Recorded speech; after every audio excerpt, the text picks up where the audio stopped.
शांति।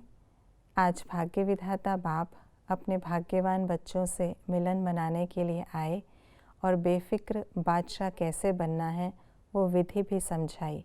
आइए रिवाइज करते हैं आज के 4 मई 2025 के बाप दादा के अव्यक्त रूप से चले हुए मधुर महावाक्यों को।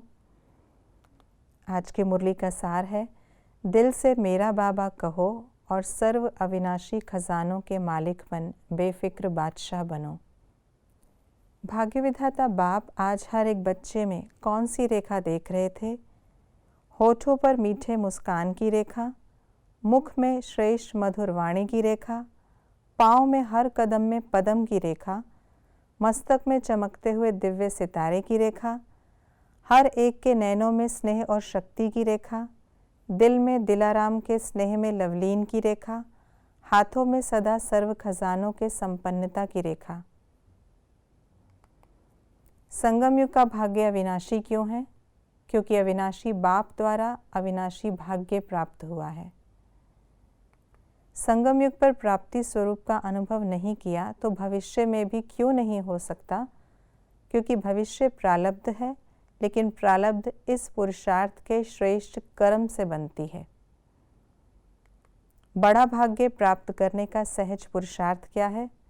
सिर्फ दिल से जाना, माना और अपना बनाया मेरा बाबा, दिल से पहचाना मेरा बाबा का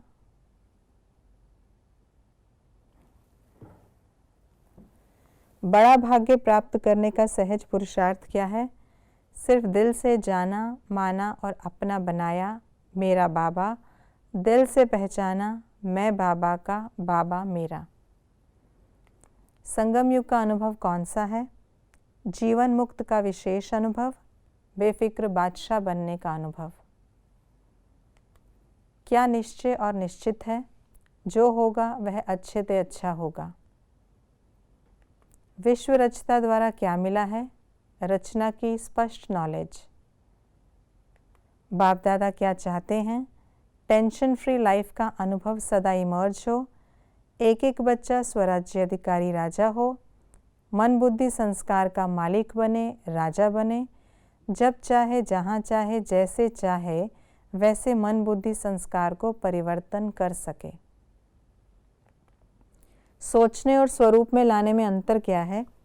सोचना माना मर्ज रहना, स्वरूप में लाना अर्थात इमर्ज होना। किस एक शब्द को अभ्यास में लाना है? पॉइंट। पॉइंट का अभ्यास होने का क्या परिणाम होगा? पास विद ऑनर बन जाएंगे, अंतिम समय में फुल पॉइंट्स ले सकेंगे। मैसेज देना अर्थात गॉडली मैसेंजर बनना, आत्माओं को दुख अशांति से छुड़ाना। दुआएं मिलने से आंतरिक खुशी की फीलिंग क्यों आती है? क्योंकि खुशी बांटने से खुशी बढ़ती है। टीचर्स अर्थात जिसके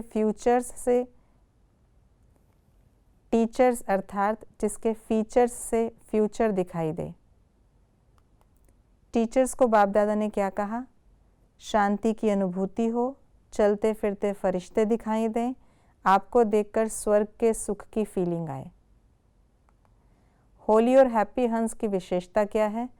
व्यर्थ को समाप्त करने वाले और समर्थ बनाने वाले। याद और सेवा के बैलेंस से क्या प्राप्ति होती? व्यर्थ से मुक्त, राज्य अधिकारी, हर कदम में चढ़ती कला का अनुभव। ब्राह्मण जीवन का विशेष अंग क्या है? सेवा। भाग्य की निशानी क्या है? बहुत सेवा का चांस मिलना, स्थान मिलना, संग मिलना। परमात्म प्यार की पालना का स्वरूप क्या है? सहज योगी जीवन। क्या होने से क्या होता है? हर संकल्प में सेवा होने से व्यर्थ से छूट जाते, चलते फिरते सुख देने से बहुत दुआएं मिलती, दुख को डाइवोर्स देने से दूसरों के दुख का निवारण कर पाते, मेरा बाबा मानने से फिक्र की अनेक टोकरियों का बोझ उतर जाता।